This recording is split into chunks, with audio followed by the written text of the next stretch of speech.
All right, what's happening, everybody? I have a ton more information to give you on this bike right here. This is the EMX-Xtreme bike from Fabulous Bikes. If you don't know Fabulous, check out their website. I'll put it on the screen here below. And if you haven't seen my first video on this bike, check that out. I'll link it in the description for you as well.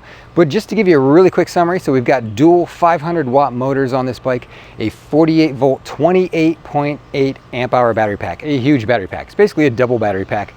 Rack and fenders included, hydraulic brakes, suspension seat post, great display screen, really easily adjustable handlebars, good power, good build quality. I'm liking it a lot.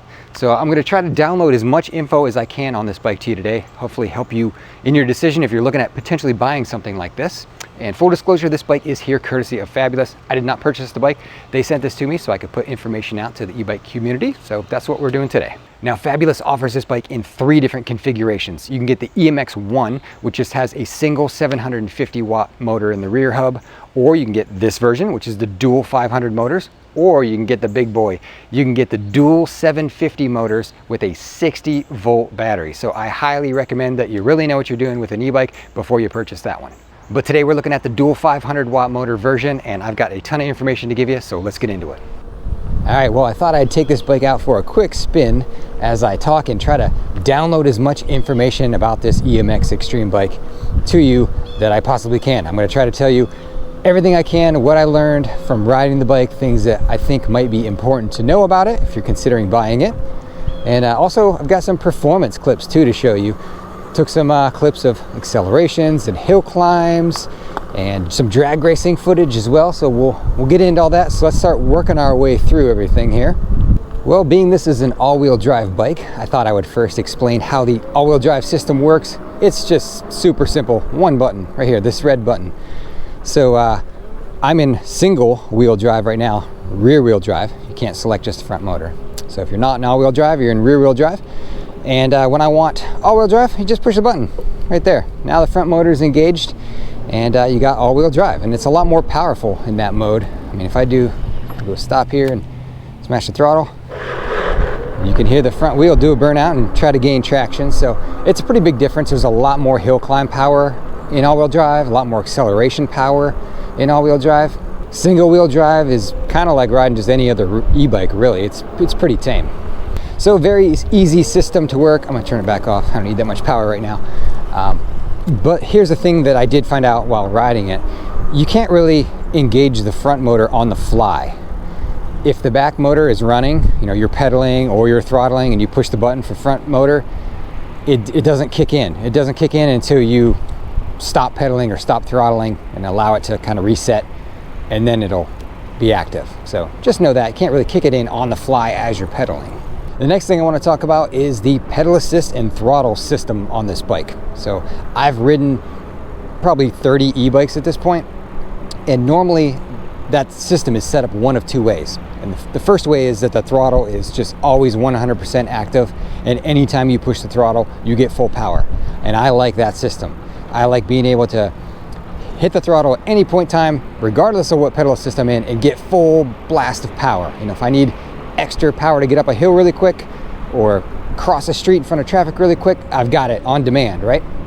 The other way that bikes can be set up is that throttle is linked to the pedal assist number, and you only get, you know, a certain level of throttle based on that number. So pedal assist 1 only gives you a little bit of throttle, and you got to be in pedal assist 5 to get full power out of it. I don't really like that system because I can't do those 2 examples I just described a minute ago. This bike is different. It's different than both of those systems. It's never had one like this. It's unique. The way this thing's set up is your throttle is linked to your pedal assist number. So in pedal assist 1 here, I push the throttle full blast. It takes me, you know, 10, 11 miles an hour, right? Now the way this bike differs is when you start pedaling. Once you start pedaling, the throttle becomes 100% full power. So I'm gonna just push the throttle and we'll go up here. As soon as I make this turn, I'll start pedaling. You'll see what I mean. So throttle only in pedal assist 1, keeping me about 11 miles an hour. As soon as I start to pedal though, makes it 100% active. I'm not pushing at all. And it just takes right off. So you're getting, you know, level 5 power as long as you're pedaling. So that was kind of a long explanation to basically tell you that as long as you're pedaling, your throttle has full power all the time. The only time it's really linked to your pedal assist and giving you limited power is when you're not pedaling. All right, next item would be the display programming. I'm going to stop here really quick so I can show you this, but there are some things you can change in this display screen. And the way you get in the settings, you gotta turn it off first, right? Then you turn it back on, and within 5 seconds you hold the up and down together and it'll take you into the settings. This one's a little bit more complicated to program. You kind of need to download the manual to see what all the different P settings and C settings and how to toggle through everything, but you can see here. So the first thing it brings up is your max speed. It allows you to go 72 kilometers an hour. That's really fast. That's like 45 miles an hour, I think. The bike does not go that fast, but that's your max limit that's in here. So I, of course, always max it out. And then if you hit the button again, it takes you to wheel size. I put it at 22. It came set at 24, and it was a few miles an hour off from my GPS on my phone. So I changed this down to 22, and it seems to be much more accurate. And then you can change mile per hour, kilometer per hour, and then you get into all the other settings. The only other settings you really need to, I guess, mess with would be the setting for controller amps. I think it might be C14, and I set that to 10, which is basically max output. I don't know what the max output is on the controller, how many amps it is, but I set the setting to 10 so I would get max out of it. All right, the next bit of information to deliver about this bike is with regard to the gearing. So this particular bike that I got from Fabulous has a 42 tooth front chainring on it, which is too small, honestly. It's a little small. You run out of pedal very quickly on this bike. About 20 miles an hour, you are just pedaling like a madman. Got grass cutting here. So that needs to be a little bit bigger, I think, and Fabulous already told me they're changing that. They're going to upgrade that to a 48 tooth. And on the dual 750 bike, they're going to actually make it a 52 tooth, I believe. So I think that is an issue I'm having with it. I just run out of pedal so fast on this thing. You can't be on 20 miles an hour. You're just pedaling like crazy. So I think that is something, though, that's going to be corrected here in the future. So that's good to know. Now that factors in actually to the next thing I'm going to talk about, which is the performance of this bike. So for the pedaling top speed, you run out of pedal quick. So I think the max speed that I was really able to pedal this thing up to was about 26 miles an hour, because there's just no feeling in the pedal at all. So you can't really help push the bike much faster. For the top speed using throttle only, it was pretty equivalent actually. I was able to hit 25 miles an hour pretty easily. You might be able to squeak out 26 miles per hour. This is pretty much a 25 mile an hour and under bike. If you want to go 30 plus, this one's not going to really do it. The dual 750 bike would probably go that fast. I think they've had that one up over 30. So now regarding hill climb power, this thing has got tons of hill climb power. The front motor makes a dramatic difference. And I lined this bike up against a couple other 20x4 fat tire bikes that I have on hand, a Rad Mini step through, and also a Himiway Escape bike, and took them all out to the same hill and did a timed run up the hill. And I mean, this bike just absolutely destroyed them. It wasn't even close. The performance out of this bike is so much stronger. What is a fair fight though would be to line this thing up against the Ariel rider in a hill climb test, which I did. So got footage here of those two back to back. That was a fair fight there. The Ariel rider is 2,000 watts of power. It's very strong. And going up the hill, they were virtually identical. I mean, almost absolutely identical in power going up the hill. So neck and neck with the Ariel rider on this one. So definitely a strong bike on the hills. It has really good acceleration as well. And I did do another lineup too, where took all those same 4 bikes and lined them up in an acceleration test where you can see just how fast each one of them gets off the line. This bike with Ariel rider, I mean, they were the two at the top. Their performance is so much stronger than your average 20x4 fat tire bike. Now to further illustrate the acceleration power of the EMX, when my father was in town, we did some light drag racing. So I've got some clips here of this EMX bike versus a variety of different bikes. We took a bunch out to drag race them just to see how much of a performance difference that all-wheel drive makes on this bike. And you'll see in the video that there's a fire hydrant on the right-hand side. That's what we're racing to. That's our finish line. It's about maybe a little over 200 feet from where we were starting out to that fire hydrant. So that gives you an idea of the distance we're racing them. And then I'm also wearing a backpack in the video, which is filled with 25 pounds of dumbbells. So our weights would be equal, and weight would not be a factor in the race. So let's take a look at all those clips. All right, here we go. I am on the EMX-Xtreme. Papa is on the Himiway Cruiser. We're gonna race to that fire hydrant up there. Are you ready? I'm gonna go 3, 2, 1, then we hit the throttles. Okay. All right, 3, 2, 1, go. Not even close. Please spin the tires.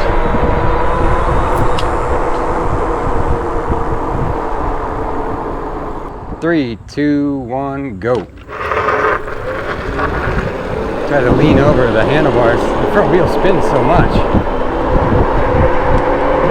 I mean, not even close. Got him. Are we ready? Yep. Okay. 3, 2, 1, go. I didn't lean over at all now, so the wheel just spun like crazy. But again, got him. It's closer.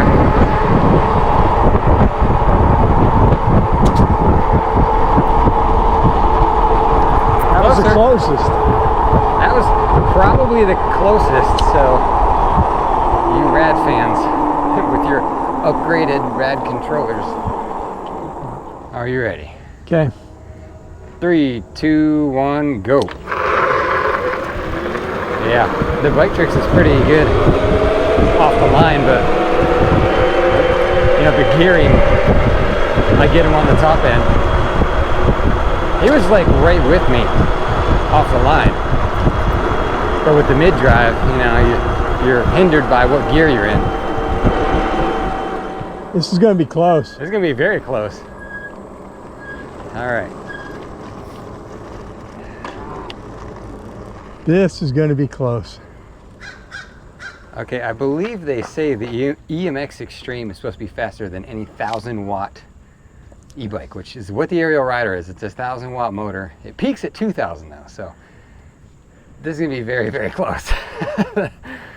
Moment of truth. This is your chance for a win here in this. That's why I said I got my rear view camera on so I can see you behind me. All right. Well, I'm going to try to like lean over the front end to try to keep my wheel spin down, because that might be the only chance I got. I don't know who's going to win this. I don't know. Are we ready? Yep. I'm gonna lean way over. 3, 2, 1, go. Oh man. Oh, he got me. Oh my God. That Ariel Rider. So close. So close. Yeah, top end he's just pulling away though, because top end on this is like 27 maybe. Top end on that's like 33. Are we ready? All right. 3, 2, 1, go. So close. It's like neck and neck. Ah, just edged me out.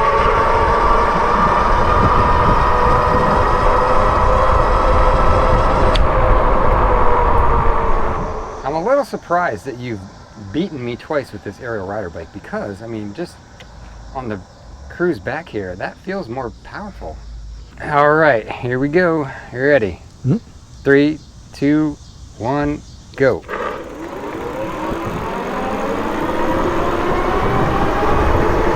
Wow, so close. Woo! So close. Just edged him out.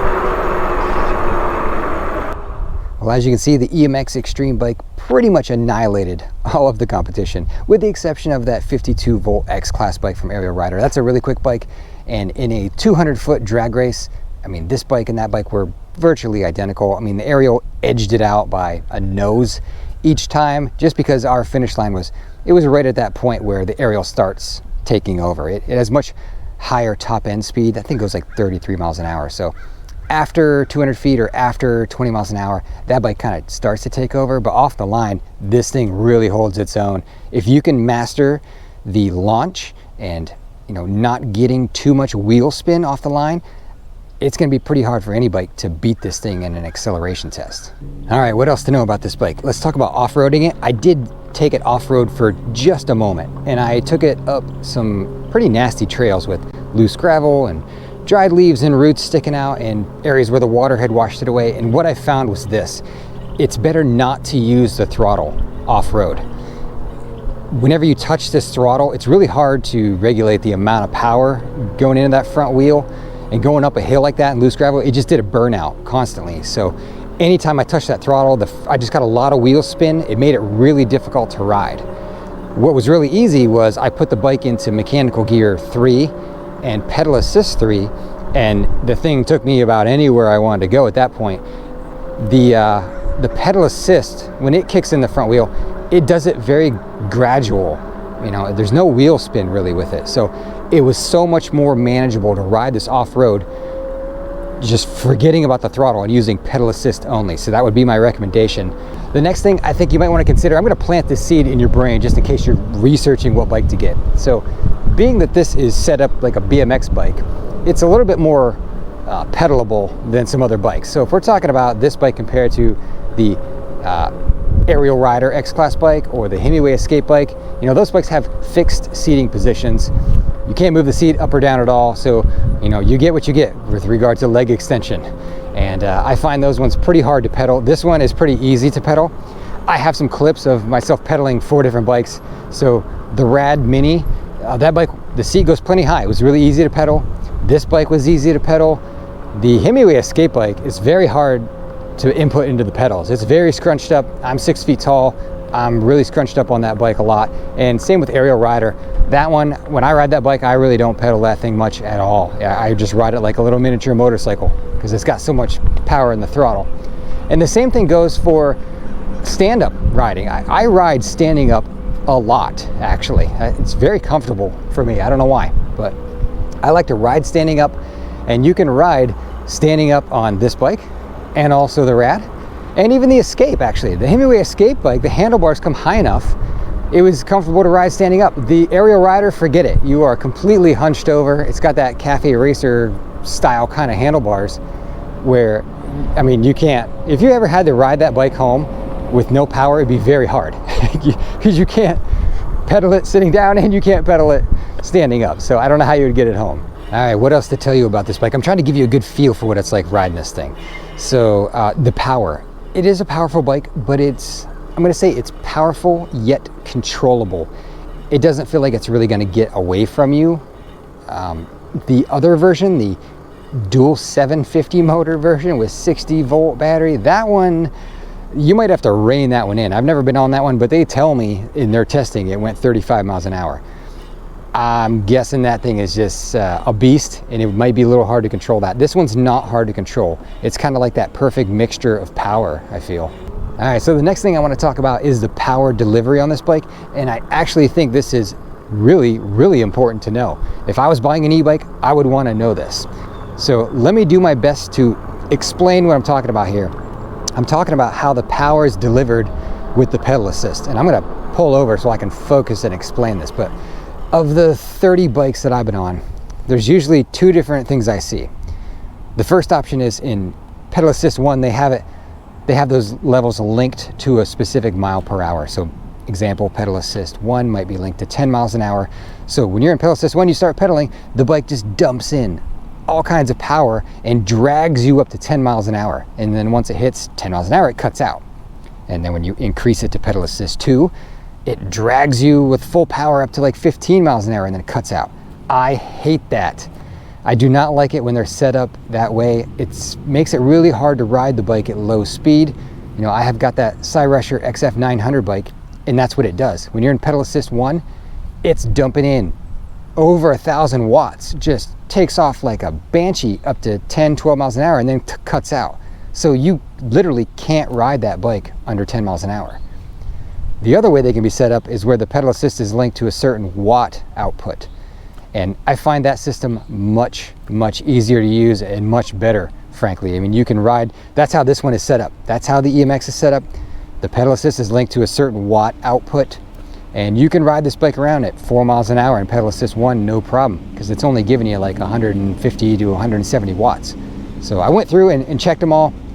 Here we go. Pedal assist 1 was about maybe 170 watts. Pedal assist 2 was like 270. Pedal assist 3 was about 500 watts it was giving you. Pedal assist 4 was about 700-ish watts. And then when you hit pedal assist 5, which is the max I have it set at, it was dumping in everything. It was giving me about 1400 watts. And it didn't matter if I was in single or all-wheel drive, it's giving me that same watt output. So great job. Fabulous. Thank you for setting this bike up like that. It's so much more manageable and easy to ride with it configured in that way. All right, so the weight of this bike, 76 pounds according to my scale, which for a bicycle that's pretty heavy, but for an e-bike it's really not. I mean, most e-bikes weigh about 70 pounds, 72 pounds or so. So right there on par with all the others. And actually I was kind of shocked to see it was that light. I mean, you took basically the two heaviest parts, the battery and the motors, and doubled it. And it still only weighs 76 pounds. My custom all-wheel drive bike I built with double motors and double batteries weighs 98 pounds. So I was pleasantly surprised to see this thing, you know, at 76 pounds. That's pretty light, I thought. And the last thing I'll tell you, and you'll see why I bring this up, is that this bike has a thumb throttle on the right-hand side, right? And I'm not so much a fan of thumb throttles. They're okay. I absolutely prefer a twist throttle. Right-hand thumb is all right. I can deal with that. But I bring this up because if you said, okay, well, why don't you just change the grip and change it to a twist? Well, I've unplugged this throttle. It has a different connection than I've seen on any other e-bike. Most of them have a orange colored 3-pin connector on those throttles. This has a blue connector and it's 4-pin.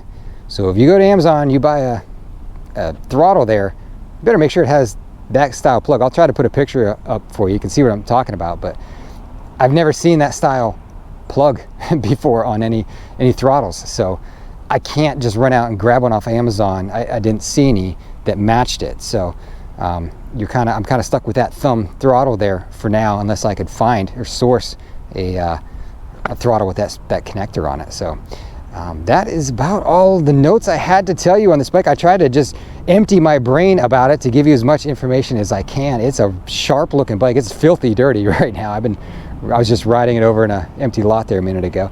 But this pack, I mean, this doesn't come with it. It does come with the rack though, but that's aftermarket pack. And I put this seat on. I like big, huge, soft, squishy seats, so I put a larger seat on there. It is so comfortable now with that huge seat and the suspension seat post. That comes with it though, the suspension post. And yeah, it's a nice little setup. I still need to get mirrors on though. I'm gonna add some bar-end mirrors to this bike. I've already got them, I just haven't put them on yet. And then after that, it'll be a nice little cruiser bike. So my friends, I think that is all the information I had to give you. If I missed something, put it in the comments. I will do my best to answer it if I know the answer. And you know, if you found this video helpful, or at least maybe just a little bit entertaining, consider hitting subscribe, maybe give me a thumbs up, helps me out on YouTube, and check back for more content on this bike and others too. So thank you so much for watching.